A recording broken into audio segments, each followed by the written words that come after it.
Okay, thank you. Let's make sure that I got my video setting right. All right, so today we are really all talking about continuous delivery, which is the much bigger scope. That and a lot of it, as we saw in the morning, is about the business and not particularly technology related.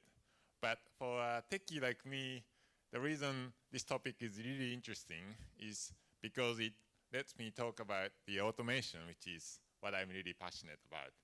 I think it allows us to sort of pursue our passion, aka automation, and then sort of have the business people understand the value of it. It's one of the things I like about the continuous delivery.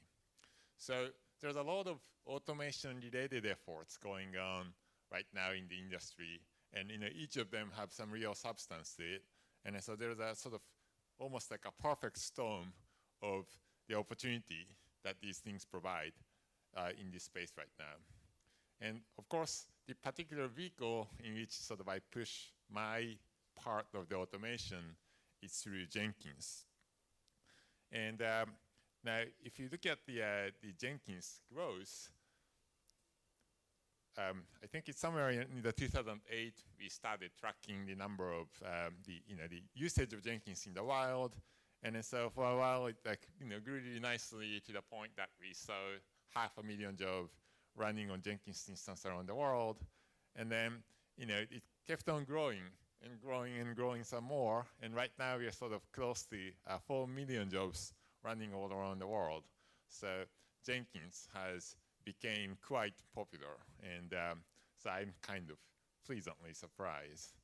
And then perhaps as another sign of this adoption is that nowadays you can't really go to any conferences without hearing the word Jenkins mentioned several times. So if you go to the Amazon Web Services event in Las Vegas, this one I missed, but you see a guy from Amazon talking about the Jenkins in the context of their service, the AWS Ops work.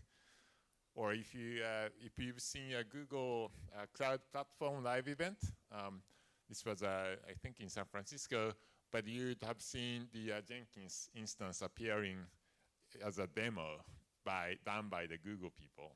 Now Google tends to hide everything they do behind the curtain of their pretty UI. So for us to actually see these third-party software like Jenkins in the demo was pretty amazing.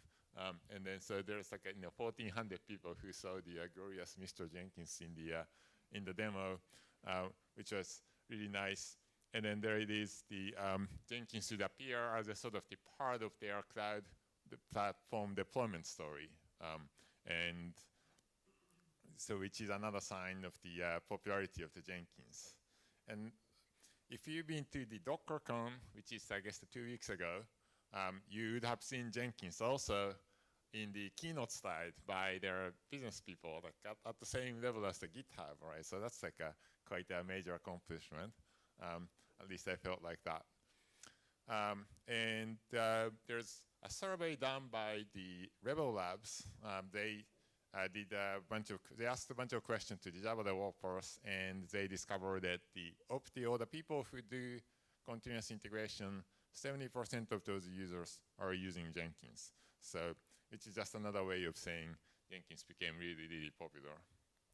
And finally, so we even showed up on TV shows. So this, I don't know, I guess, do you guys get HBO here? Maybe not. No? Okay, so maybe this is not a good idea to have this slide here. But so, they actually created a show called Silicon Valley, which is it's a silly show, but it's surprisingly real. And then I think that's sort of makes a lot of us quite interested in following what develops in this show. But anyway, so in one episode, so one of the protagonists is this is 3 a.m. in the morning, their database is broken, they have to kind of fix everything by tomorrow morning, and they're all exhausted. And then toward the end of the show, you heard Jenkins would appear on the screen, and then it would actually animate to complete the test, and then everything would turn green, and everyone would high five, and then they basically head back to home. It's that part of the episode. So whoever did this, like, they put the Jenkins app in there and then even probably wrote the plugin to sort of turn this into animation. So we managed to do a product placement on the American Age show without paying any money. So how is that? So when we think about the part of the popularity of Jenkins, why it's popular, I think the one part of it is that we have a lots of integration with these individual point technologies. So I think that many people are probably using Git, right? So we have a lot of good story about the Git Jenkins integration. Configuration as a code is also a good, is a major effort in the industry right now. So for example, the Puppet integration, Puppet and Jenkins has a lot of story between those, the same with Docker and so on and so forth. Steve mentioned this in his slide actually, but so one of example, to take an example of some of these point-to-point integrations, one of the efforts that we've done this year in the community is to bridge this gap between the developers world of Jenkins and operations team's world of the configuration management tools like Puppet, and then allow Jenkins to sort of get some insight into what's going on inside the Puppet or the Chef. So when the files gets deployed, Jenkins will be able to find that, and then you can use that information to build even further automations. Right? So that kind of thing would allow you to push your automation horizon even farther away. Or take another point integration, let's say Docker. So that is also, I guess, all the rage nowadays. So there's a number of effort in the community to utilize Dockers. So one of those is to use Docker as the elastic build slave. So the Docker container would provide a means to define a well-defined sort of build environment. So the idea is, okay, so you'd launch a new container and then use it as a build slave, and when the build is over, you then throw that away and then go back to the clean state, and then you repeat the cycle. So you never really have to worry about the disk space or processes running away or that sort of things. Or they take another point integration, let's say Git, right? So in the Jenkins Enterprise by CloudBees, we built this plugin called Validated Merge, where the idea being, okay, so now people want to, where the idea being, okay, so the developer on this side, he's working on changes, and he thinks his change is good enough, right? So at least it compiles, he sort of manually plays with it, and it kind of works. So now it's sort of ready. He's now ready to unleash the change to the rest of the team. But what often happens is that if he's like me, like I wouldn't actually bother running the entire test suite, which could take like an hour and then make my computer really busy. So I would just I would just cross my fingers and push my changes, and once in like 3 times or whatever, I break the build and have other people yell at me. So Jenkins could solve these problems, right? Especially in the context of Git. Git being a distributed version control system, you can have the developers just push changes into Jenkins by sort of turning Jenkins into a Git server. And then upon receiving the change that the developer has just created, the Jenkins will do its due diligence, aka running on the test, going through whatever criteria that you might set. If you have a rule about find bugs, you could set these things. And then only after everything works, Jenkins would then turn around and push the changes into the team repository. So now I, the sloppy developer on this side, can just keep pushing my changes to Jenkins and then basically delegate the test execution entirely to the cluster. And of course, now that the Jenkins is capable of using lots of slaves, I can run tests a lot faster by running them in parallel. That sort of thing would really kick in. So this would bring in a great productivity gain to the team by taking unique advantages of Git. So these features, these great point integration exists today. So I think when you think about, so I mentioned about all this point integration of Jenkins, but I think another reason Jenkins is popular is it's really sort of up to you to take well, up to you to decide which of these things you want to use and how you want to combine it, and which one you want to leave behind, leave aside, or which one you want to sort of maintain by yourself. Every large software organization has their own internal tools, existing processes, certain way of working, and then so Jenkins wouldn't really come in a sort of prescriptive way. We don't really tell you that you have to do this and this and this and this, and you have to replace everything to be able to be a good state. So it really offers you this incremental approach to the better automated world. So I think that's a sort of key benefit, especially in the context of large organization, to be able to just pick and choose the parts that it makes sense to you, not attacking these rest of the programs at least right away, and slowly making a little bit of progress one at a time. But on the other hand, if you're really willing to take a major change, let's say this is like a beginning of a new project, and if you really want to do quote unquote the right thing, then there's also a number of examples out there that actually shows you how you can combine these pieces in ways that's really sensible. So many of the Jenkins user conference talks are basically around this topic that, okay, so I did things in this way, and then you learn a lot by hearing from these people. And also in the community, so we recently started this effort that, okay, so people really wanted to see how the modern continuous deployment pipeline would look like. So they know that the people kind of know the right ingredients they want to have in there. So you want to have a configuration management tool like Puppet. You want to have a runtime isolation layer like, say, Docker. You know that in Jenkins and Git and so on. So we as the open source project in Jenkins had a unique opportunity to actually create a complete example, and then in a way that you can see them all if you wanted to. So we did, unlike, say, the Bosch, who's like there's a great presentation, but if you ask them to give you their source code, they can't really do that. So all you get to see is this these tantalizing screenshots that you end up drilling, but it's still left up to you to figure out how to put them together. So anyway, so what I wanted to show here is the way the Jenkins project runs our own infrastructure, which is not exactly a large service, but it still consists of a number of pieces that has to be tested and deployed and maintained. So and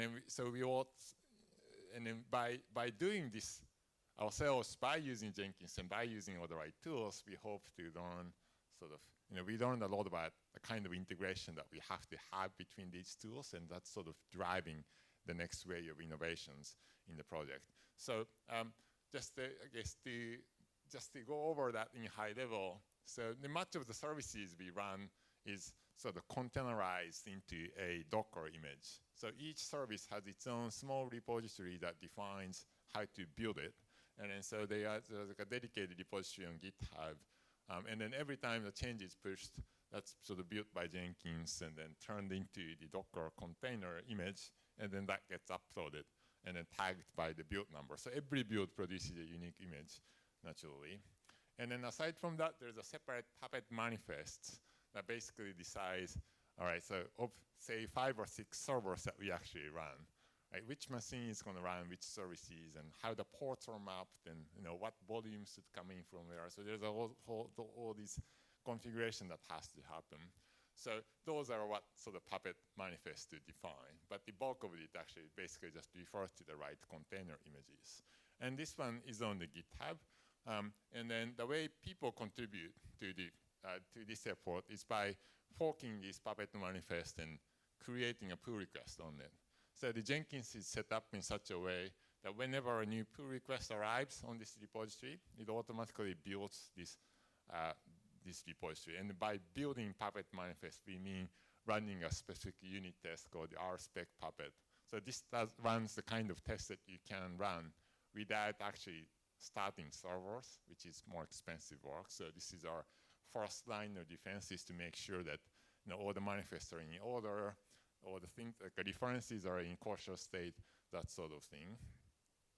And then once that is okay, as a next step, we'd use the Vagrant to actually launch a temporary servers on EC2 and actually run these Puppet manifests to deploy all the services.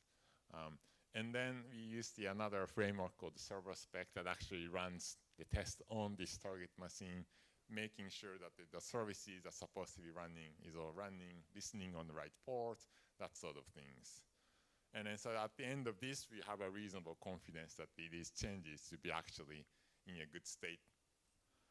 And then finally, we have a Puppet master, Puppet enterprise running on another node. And with the help of the tool called R10K in the Puppet, so we turn every branch in this Puppet manifest repository into a deployable environment. So environment is like a Puppet's jargon for being able to, like a set of services that's sort of like production, staging, that sort of things. And so potentially at this point we could test any sort of branch by deploying it as a real environment. But there are two special branches that we use. The one is staging. That's where all the active development will go in. That's where all the pull requests gets merged. And then aside from that, we have a separate production branch on the same GitHub repository. And then so, there's two sets of machines that's each hooked up under these separate environments.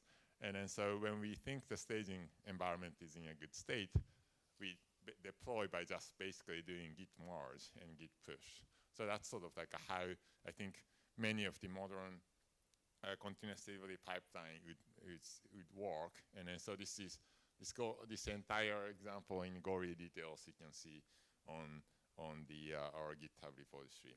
The only caveat is that the Jenkins project being open source and kind of short on money, we can't afford to keep all the staging server running 24/7. So those are actually ephemeral instances, but that's basically the idea. So again, if you want this kind of modern continuous deployment delivery setup with Jenkins and all the other tools, you could do that today with reasonable effort. So again, I'm going back to this like a point integrations, integration with Docker, integration with Chef, integration with the Git and so on. And then so when we think of sort of building these complicated automations that spans lots of domains like continuous deployment, I think the feeling in the community, the long recognized problem in the community has been that this is a little bit like assembling a jigsaw puzzle. There's all kinds of plugins, about 930 plugin last time I checked, available to let you sort of to create these things, and that's great. But you kind of have to find the right pieces that fits well, and then as a whole, you need to make it do the thing you want. And then that's great, but it's also not very sort of efficient if you're trying to start from scratch.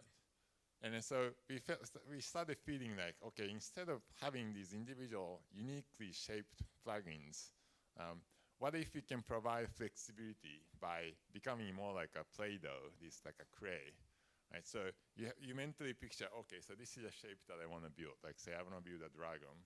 So then you didn't have to, instead of finding pieces, if you could just, pull and push and sort of get the shape out of this clay, then it'd be a lot more sort of intuitive to do this. And it's a lot more straightforward. And then we wouldn't lose any flexibility. So we started thinking about this problem for quite some time. And then we finally started working on it. And then as Steve was also saying earlier, we finally released a version of this just, I think, the last week. So this is actually like an entire new subsystem of Jenkins. It's actually quite a significant piece of work. So I wanted to just go over that quickly here, because I only have a limited time here. But so one of the key idea here is that there's an earlier effort in the plugin called in the community called Build Flow plugin. And it turns out to be this is a very popular idea. One of the key idea here is that we are letting people write workflow by writing a text, basically a Groovy program. So that's what we are doing here. So this is like a short example. I don't want you to read too much into it, but the idea is like, okay, so you want to check out the source code from somewhere and then do like a run the shell script by, in this case, forking off the Maven. So what this being a program means is that you get all the rich control flows of the general purpose programming language. You have a conditional statement, loops, the function calls, and so on. And you also get this like a rich functionality to create abstractions.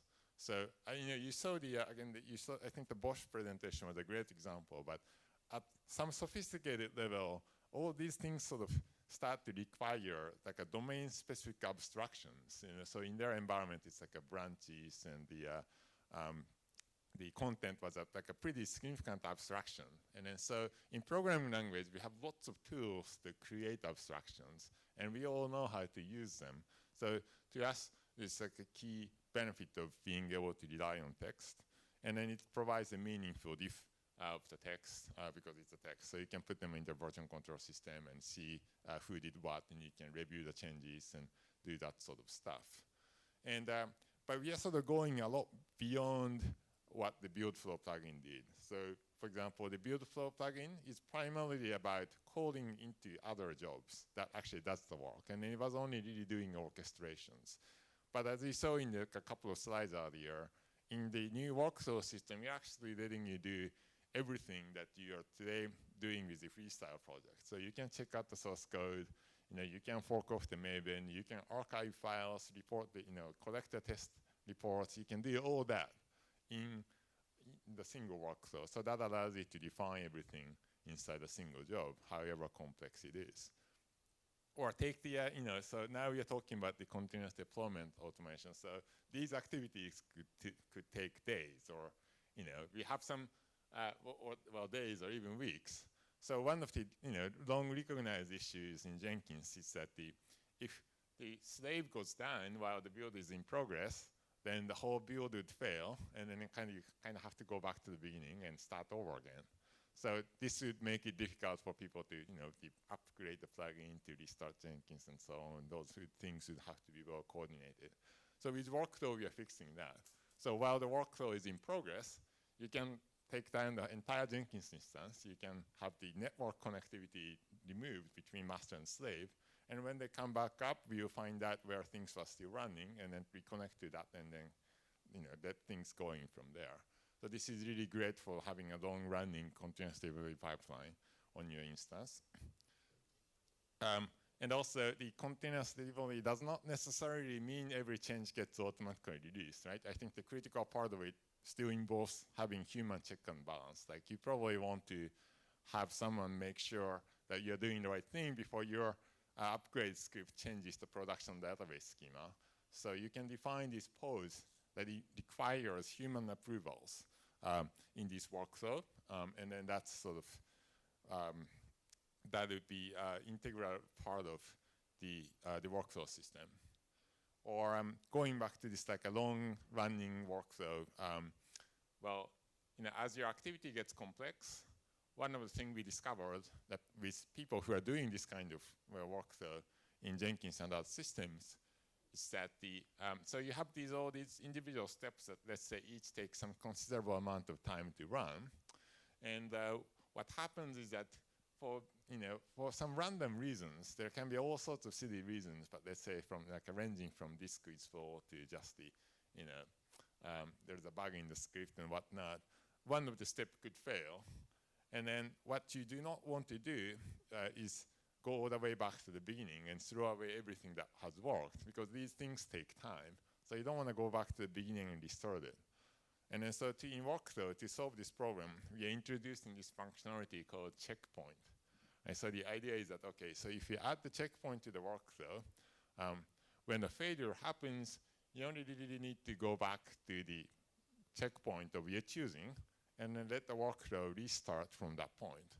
And then so, if the disk was full when this failure happened, you just need to manually clean up the disk and then restart from this last checkpoint. And then you don't have to waste time redoing things that has already finished. So it's a lot easier to create a complex workflow that doesn't run often enough, right? Like a release process is like a good example. You just don't run them often enough to catch all the errors. So in this new workflow system, you can define this kind of workflow very easily without complicating your logic. And then we provide this ability to restore from arbitrary point and then bring things to the completion. So that was the sort of like a quick the walkthrough of the what I wanted to say. The one is that the community is building ever more point integration with lots of interesting things, which makes Jenkins more and more relevant. And also, when we do that, we do this in a way that's quite non-prescriptive. It's really up to you to figure out the pieces that make sense to you and ignore the rest. And I think in the kind of context of this audience, and in the enterprise context, I think that's really a big win. And there's as I showed you in the example, there are a number of quite successful modern continuous stability pipelines that you can see with Jenkins that you can use for your inspiration to define your own scheme. And then finally, behind all this point integration, we are really sort of pushing big on workflow. We're betting big on workflow as a ways of tying these things together in a very sensible way. So that's sort of like a key takeaway from my talk, and that's basically it for my time. So I have 2 more minutes if people have any question, but that's basically it.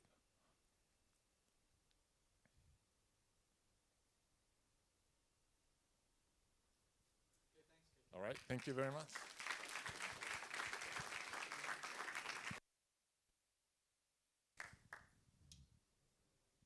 Okay, our next presenter